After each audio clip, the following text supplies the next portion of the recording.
If you're a designer or architect and are interested in using CNCs to make things, here's a self-guided web course that'll help you complete those projects more efficiently and with less headache.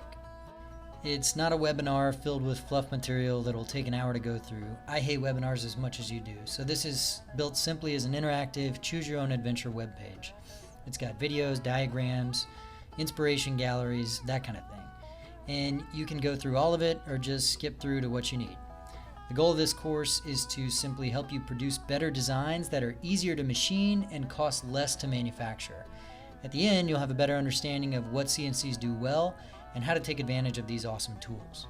More specifically, we'll cover how a CNC works, what the design constraints are, how to choose cost-effective materials, and a few gotchas that you can avoid to dramatically reduce cost and communication overhead between you and your CNC operator. This course is free, and at the end you get to keep access to everything, including our very useful materials database.